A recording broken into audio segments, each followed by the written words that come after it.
All right. This is not a rehearsal. It is not Trump just talking or running his mouth to rile up his base. Donald Trump is overtly laying out plans for the most authoritarian presidency in American history. It's not an exaggeration. Now, we are not saying he's Hitler, Mussolini, or Kim Jong-un. We're comparing him to other presidents. And what Trump has already said he wants would make him the most authoritarian American president by far. I'll remind you that on Meet the Press over the weekend, we spoke about this yesterday. Donald Trump said that the members of the January 6th committee should go to jail for daring to investigate him. This is what Trump said to Kristen Welker during this Gong Show interview on Sunday. And Cheney was behind it. And so was Benny Thompson and everybody on that committee. For what they did, honestly, they should go to jail. So you think Liz Cheney should go to jail? For what they did. Everyone on the committee, you think I think everybody anybody that voted in favor. Are you going to direct your FBI director and your attorney general to send them to jail? No, not at all. I think that they'll have to look at that, but I'm going to focus on drill, baby, drill. So here's where the usual MAGA defense kicks in. Trump says lots of things he doesn't mean, or there's no real way for him to imprison these people. And that's where they are very wrong. Sure, Trump likes to talk big. It's true, there's no legal mechanism for Trump to snap his fingers and throw Liz Cheney into prison. But let's not pretend that he won't weaponize every single level of power to get as close as possible to doing it. What can Trump actually do? Well, he's already doing some of it. He's already signaling how he would make it happen. When Trump appoints a loyalist like Pam Bondi as Attorney General, he is ensuring that the Department of Justice is not about enforcing the law. It's about enforcing Trump's will, and Trump's will is revenge. He doesn't have to go and say, arrest Liz Cheney.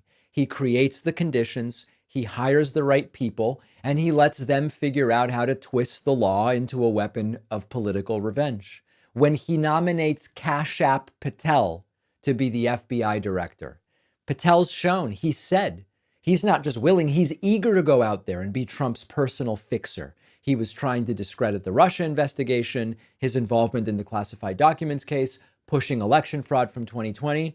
You don't need to go and say, do this.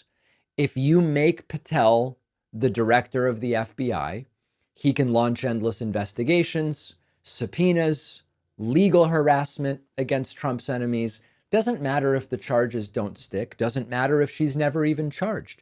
The process itself becomes the punishment, and it gets very expensive when you're forced to hire lawyers to defend you. That's how Trump operates. It's not blatant orders. It's you put loyalists in key positions to kind of bend the system until it breaks. It's very Putin-like in that way. And you really only need to look at Trump's first term.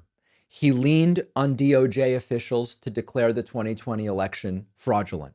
He fired FBI Director James Comey when the Russia investigation was getting too close. He pardoned loyalists who committed federal crimes, rewarding their criminality and the fact that they didn't they didn't spill the beans on Trump. So imagine the first term, but on steroids, with an unrestrained Trump who doesn't have another election to run.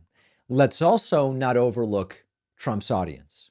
Trump's words about imprisoning committee members are not just hollow threats. They are marching orders for the most diehard followers. The January 6th insurrection did not happen in a vacuum.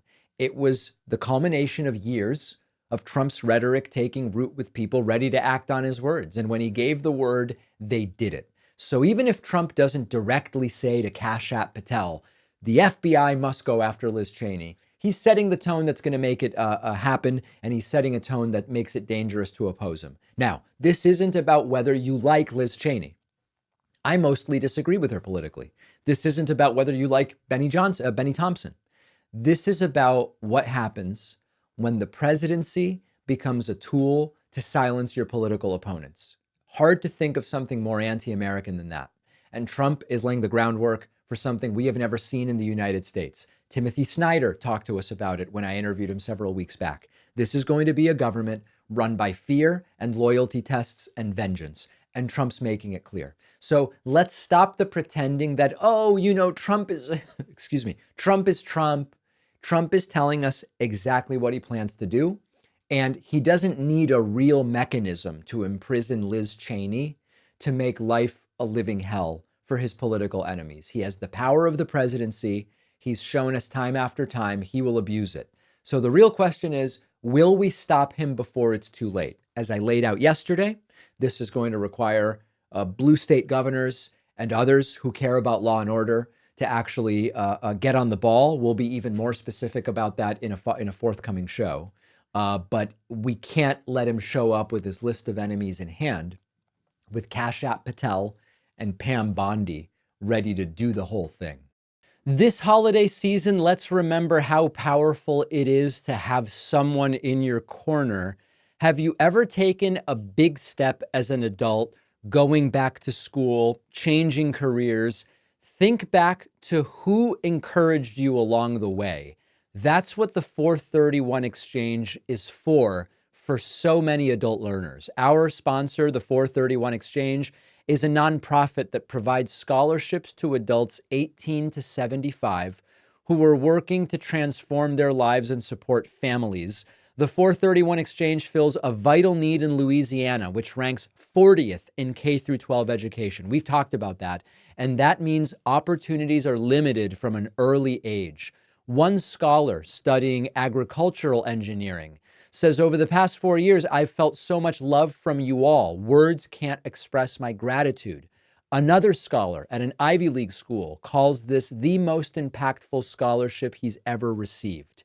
Inspired by 431 women who integrated secretarial offices in the 1960s, the 431 Exchange allocates 80 cents of every dollar directly to scholarships. They're a 501c3, so donations are tax deductible. Help the David Pakman Show reach our goal of $15,000 in donations by year end at 431exchange.org/Pakman. A generous donor will match all donations up to $15,000 so you can double your impact. Maybe even give a donation in someone else's name as a holiday gift. The link is in the description.